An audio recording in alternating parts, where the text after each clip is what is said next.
গর্ভধারণের ক্ষেত্রে কিছু ছোট, ছোট ভুল এটা আসলে অনেকেই করে থাকেন।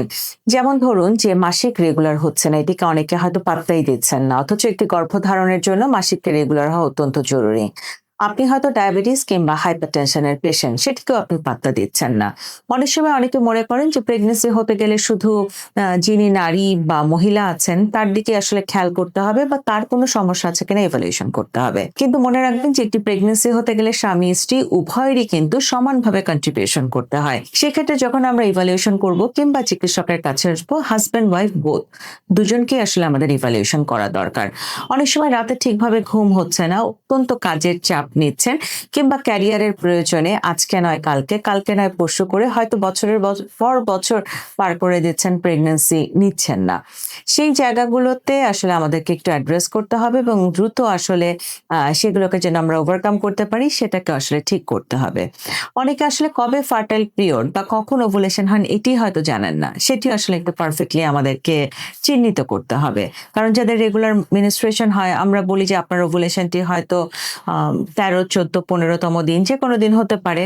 আমরা ফার্টাইল পিরিয়ড বলতে আপনার ১০ম থেকে ২০ তম দিন পর্যন্ত বলে দেই যারা রেগুলার মেনস্ট্রুয়েশন হচ্ছেন।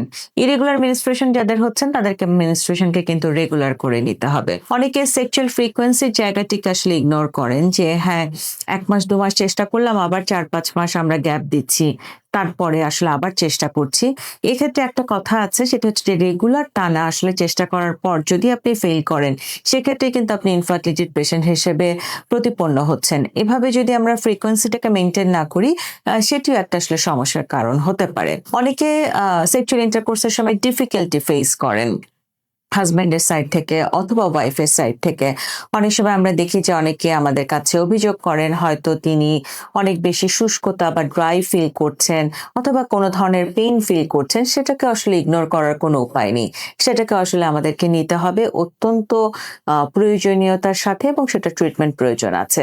কারো, কারো ক্ষেত্রে মেনস্ট্রুয়েশন এর সময় অত্যধিক ব্যথা অথবা কারো, কারো ক্ষেত্রে হঠাৎ করে মুটিয়ে যাওয়া অথবা কারো, কারো ক্ষেত্রে হাসব্যান্ড তিনি যদি অত্যধিক অ্যালকোহল বা স্মোকিং নিয়ে থাকেন অথবা অনেক স্ট্রেস নিয়ে কাজ করেন অথবা সারাক্ষণ ল্যাপটপ তার পায়ের উপরে নিয়ে কাজ করেন, সেগুলোও কিন্তু এক ধরনের কারণ হতে পারে গর্ভধারণ দেরি হওয়ার পথে।